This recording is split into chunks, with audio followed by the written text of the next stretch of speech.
بسم الله الرحمن الرحيم. اللهم صل على سيدنا ومولانا محمد وعلى آل سيدنا محمد صلى الله تعالى عليه وآله وسلم. اللهم ربنا افتح علينا حكمتك وانشر علينا رحمتك يا ذا الجلال والإكرام.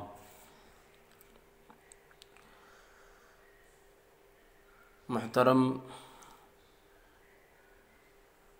سامعین، آج ہم آپ کے پیش نظر کتاب مرقات لے کر حاضر ہوئے ہیں۔ یہ مرقات کتاب فن منطق میں بہت ہی مشہور و معروف اور فن منطق کی نہایت ہی معتبر و مستند کتاب ہے۔ میرے خیال سے تقریباً تمام مدارس اسلامیہ میں یہ کتاب داخل نصاب ہے، چاہے وہ مدارس اہل سنت و جماعت مسلک بریلوی سے تعلق رکھتے ہو یا فرقہ دیابنہ و وہابیت سے تعلق رکھتے ہو۔ تقریباً کل مدارس میں یہ کتاب داخل نصاب ہے۔ آج اس ویڈیو میں ہم آپ کے سامنے کئی چیزیں بیان کرنے کی کوشش کریں گے۔ دعا کرتے ہیں اللہ کریم خیر کے ساتھ مکمل فرما دے۔ پہلی چیز، لفظ مرقات پہ کچھ مختصر سی گفتگو ہوگی، اور اس کے بعد جو ہے منطق کی تعریف، موضوع، غرض و غایت کو بیان کریں گے۔ اس کے بعد صاحب کتاب اور فن منطق کی کچھ مختصر سی تاریخ آپ کے سامنے بیان کریں گے۔ تو آئیے زیادہ باتوں میں الجھنے کے بجائے کتاب کا جو نام ہے مرقات، اس پہ مختصر سی گفتگو کر لیتے ہیں۔ اس کتاب کا نام مرقات ہے۔ یہ لفظ مرقات یہ اسم اعلیٰ کا صیغہ ہے، اور مرقات یہ اس کا جو فعل ہے وہ باب سمع سے آتا ہے۔ باب سمع سے آتا ہے، چڑھنے کے معنی میں۔ ایک فعل باب ضربہ سے بھی آتا ہے، مادہ ایک ہے، رقا یرقی، باب ضربہ سے آتا ہے، لیکن اس کا معنی آتا ہے منتر پڑھنا۔ اور جو باب سمع سے آتا ہے اس کا معنی آتا ہے چڑھنا۔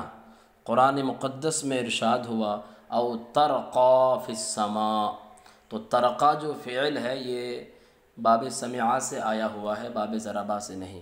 اور باب ضربہ کا جو ہے وہ قرآن مقدس میں آیا ہے وقیل من راق، تو یہ راق جو لفظ ہے یہ باب ضربہ سے آیا ہوا ہے۔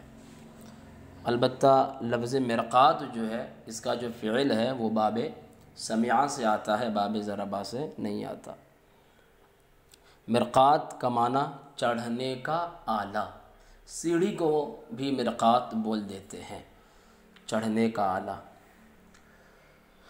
مرقات کی جو اصل ہے وہ ہے مرقیتن۔ یہ قالا والا جو قاعدہ ہے اس کی وجہ سے مرقات ہوا ہے۔ قاعدہ نمبر 7 علم الصیغہ کے اندر کہ واو اور یا متحرک ما قبل مفتوح، تو یہ واو اور یا کیا ہو جاتے ہیں؟ الف ہو جاتے ہیں۔ تو لہذا مرقات میں بھی آپ دیکھیں اصل ہے مرقیتن، یا متحرک ہے ما قبل زبر ہے، تو لہذا یا الف ہو گئی، مرقات ہو گیا۔ یہ آپ کے سامنے میں نے بیان کر دی۔ اس کے بعد مرقات اس کتاب کا نام کیوں رکھا گیا؟ اس کی وجہ یہ ہے کہ یہ فن منطق کی کتاب ہے، اور اس کتاب کو کوئی محنت اور اجتہاد سے پڑھ لے،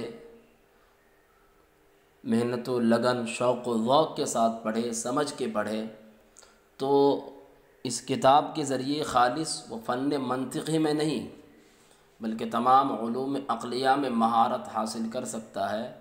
اور اس کتاب کے یہ کتاب جو ہے تمام علوم میں مہارت حاصل کرنے کے لیے ایک سیڑھی کا درجہ رکھتی ہے، تو لہذا اسی وجہ سے اس کتاب کا نام مرقات رکھا گیا۔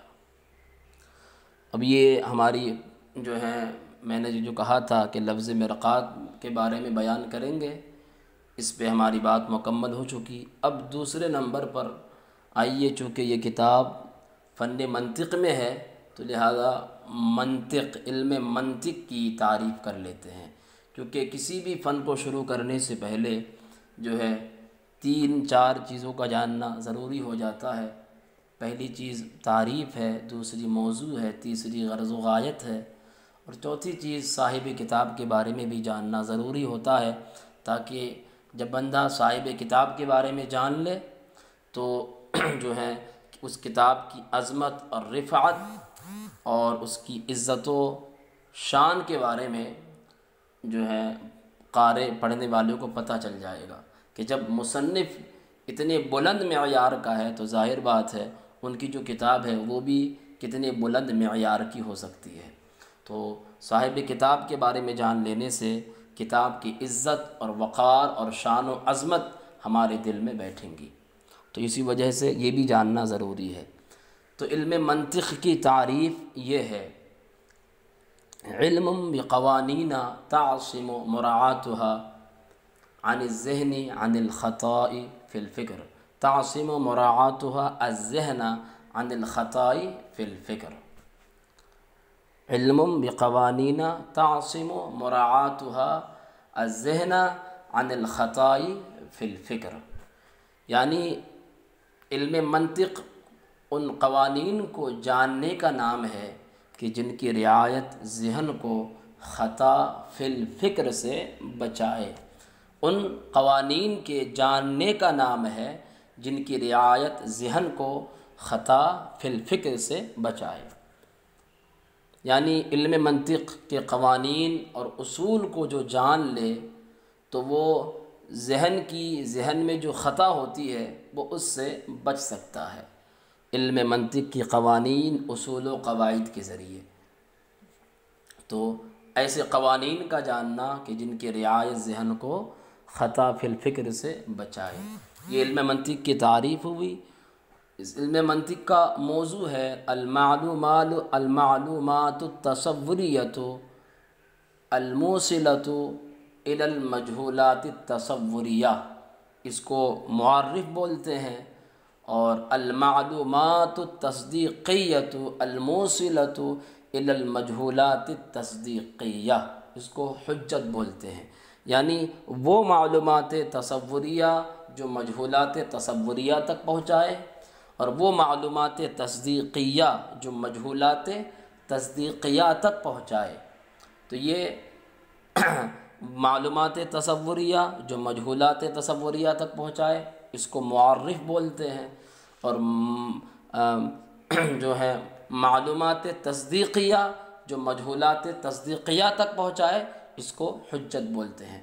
تو کل ملا کر علم منطق کا موضوع معرف اور حجت ہے۔ علم منطق کی غرض و غایت بہت آسان ہے، یہی ہے کہ ذہن کو خطا فی الفکر سے بچانا، یہ علم منطق کی غرض و غایت ہے۔ اب تعریف، موضوع اور غرض و غایت آپ کے سامنے بیان کر دی، اب آئیے کچھ صاحب کتاب کے بارے میں جان لیتے ہیں۔ یہ مرقات ہے، اس کتاب کے مصنف کا نام لکھا ہوا ہے، آپ دیکھ سکتے ہیں، فضل امام بن محمد ارشد الخیر آبادی۔ یہ بڑی ہی فن منطق میں مہارت رکھتے تھے اور بہت مشہور ہے، ایک مشہور عالم دین فن منطق کے معلم رابع علامہ فضل ہے خیر آبادی۔ یہ جو ہے علامہ فضل امام خیر آبادی، یہ والد ہے علامہ فضل ہے خیر آبادی کے۔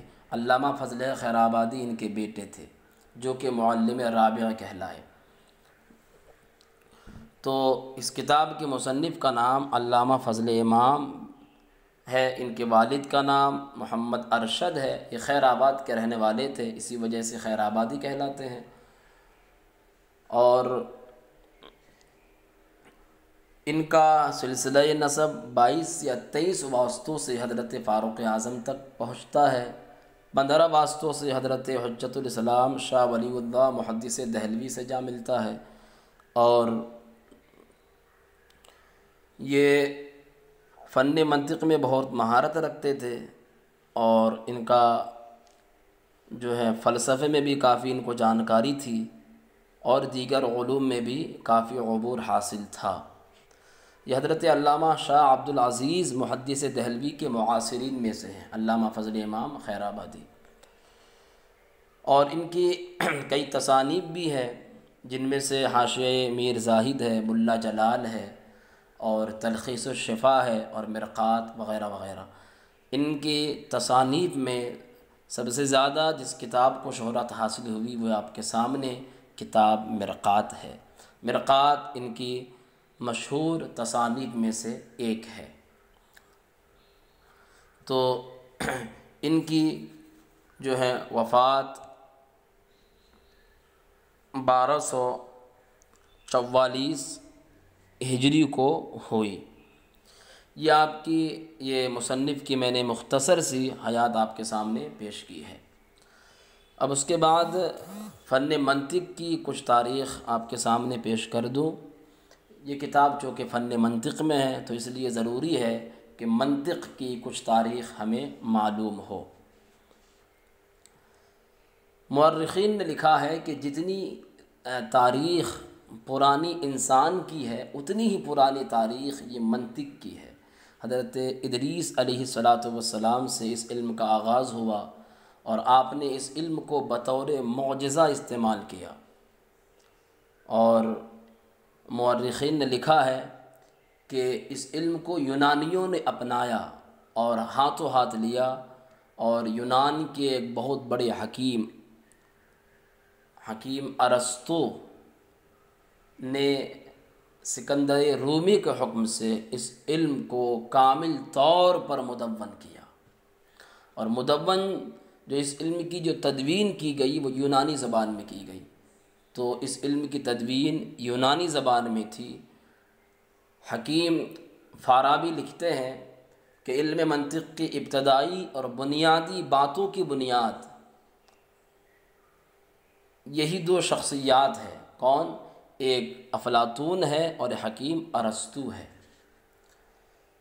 پھر زمانہ آگے بڑھتا گیا، ایک زمانہ وہ آیا کہ جب اہل فارس اور اہل روم نے علم منطق کو یونانی زبان سے فارسی میں منتقل کیا۔ پھر ایک زمانہ وہ آیا کہ خالد بن یزید بن معاویہ نے کچھ فلاسفہ کے ذریعے اس علم کو فارسی سے عربی میں منتقل کیا۔ اور پھر جب ہارون رشید کے بیٹے مامون رشید کا زمانہ آیا تو مامون رشید نے مکمل طور پر علم منطق کو عربی زبان میں منتقل کر دیا، مکمل طور پر عربی زبان میں منتقل کر دیا۔ پھر مامون رشید کے بعد جب شاہ منصور سامانی کا دور آیا تو شاہ منصور سامانی کے حکم سے حکیم فارابی نے اس علم کی دوبارہ تدوین کی اور اس کو عروج بخشا، اور تقریباً 2 درجن کتب فن منطق میں انہوں نے تصنیف کی، اور جو ہے 2 درجن کتب انہوں نے لکھی فارابی نے۔ اور پھر ایک زمانہ وہ آیا کہ جب 370 ہجری میں شیخ ابو علی سینا کی ولادت ہوئی، اور شیخ ابو علی سینا نے اس علم میں اتنی مہارت حاصل کی اور فارابی کی کتابوں سے، ان کی تصانیف، ان کی تالیفات سے استنباط کیا، استفادہ کیا، اور انہوں نے ایک ایسی کتاب لکھی جس کا نام شفا ہے، جو بہت ہی عظیم المرتبت اور نہایت ہی جامع اور معنی کتاب ہے۔ یہ کتاب شیخ ابو علی سینا کی ہے، اور شیخ ابو علی سینا کو اتنی مہارت حاصل تھی، وہ کہتے تھے کہ علم منطق سے دور وہی لوگ بھاگتے ہیں کہ جو اس کو نہیں جانتے، جن کو سمجھ نہیں آتا۔ اور وہ کہتے تھے کہ مجھے فارابی کی کتابیں اس حد تک یاد ہے کہ اگر فارابی کی کتابیں ختم بھی ہو جائے تو میں دوبارہ ان کتابوں کو لکھنے کی طاقت رکھتا ہوں، اپنے ذہن اور استعداد کی بنیاد پر۔ اور اتفاقاً ہوا بھی یہ ایسا ہی کہ کسی نے کتب خانے کو آگ لگا دی اور وہ کتابیں جل کر راکھ ہو گئی، تو پھر شیخ ابو علی سینا نے اپنی یادداشت کی بنیاد پر تمام کتب تحریر فرمائی۔ شیخ ابو علی سینا کی ذہن اور یادداشت کا کمال تھا کہ انہوں نے دوبارہ ان کتابوں کی تصنیف کی۔ اور ایک بات یہ بھی یاد رکھے کہ فن منطق کے اندر جب بھی لفظ شیخ آتا ہے تو مراد شیخ ابو علی سینا ہی ہوتے ہیں۔ تو یہ 3 اماموں کے بارے میں نے آپ کو بتا دیا۔ پہلا ہے ارسطو، وہ معلم اول کہلائے، دوسرا ہے فارابی، وہ معلم ثانی کہلائے، اور تیسرا ہے شیخ ابو علی سینا، یہ معلم ثالث کہلائے۔ پھر اس کے بعد ایک زمانہ وہ آیا کہ فن منطق کو اتنی عروج نہیں پہنچ سکی، پھر زمانہ آگے بڑھا، پھر اس کے بعد جو ہیں علامہ ابو حامد الغزالی آئے، انہوں نے اس کو عروج بخشا، اور بھی کثیر علماء نے جو ہے اس علوم کو عروج بخشا شیخ ابو علی سینا کے بعد، کہ جن میں علامہ صدر الدین شیرازی ہے، علامہ فخر الدین رازی ہے، علامہ قطب الدین رازی ہے، اور محقق دانی ہے، اور علامہ سعد الدین تفتازانی ہے، اور علامہ میر سید الشریف الجرجانی۔ ان علماء کے نام اس میں شمار کیے جاتے ہیں۔ پھر اخیر دور میں علامہ استاد الکل ملا نظام الدین صاحب درس نظامیہ نے اس علم کی حفاظت کی، اور ان کے ذریعے ان کے صاحبزادے حضرت علامہ بحر العلوم عبد الحی فرنگی محلی کے حق میں پہنچا، اور انہوں نے بھی اس علم کی حفاظت کی۔ پھر ان کے بعد جو ہے خیر آباد کے ایک شہر میں علامہ فضل امام پیدا ہوئے، انہوں نے اس علم کی حفاظت کی، اور ان کے ذریعے پھر ان کے بیٹے علامہ فضل حق خیر آبادی نے اس علم میں اتنی مہارت حاصل کی کہ درجنوں کتب بھی لکھی۔ ان کے کتب میں ہدیہ سعیدیہ ہے، تحقیق الاجسام ہے، اور کلی اور جزی کی تحقیق میں بھی انہوں نے بہت ساری کتابیں لکھی ہیں، اور بھی فن منطق میں ان کی اور بھی دیگر کتابیں ہیں۔ لہذا انہوں نے بھی، علامہ فضل خیر آبادی نے بھی اس علم کو عروج بخشا، اور جو ہے یہ معلم رابع کہلائے۔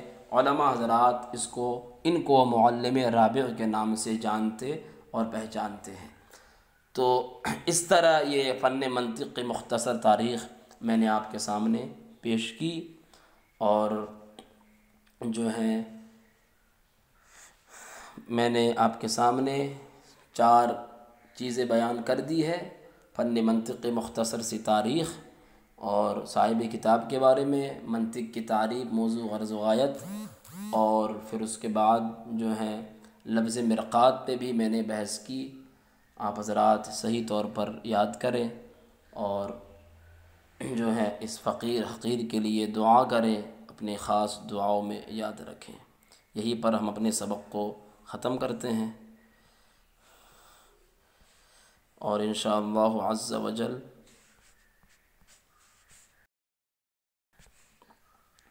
آگے سے جو ہے دوسری ویڈیو میں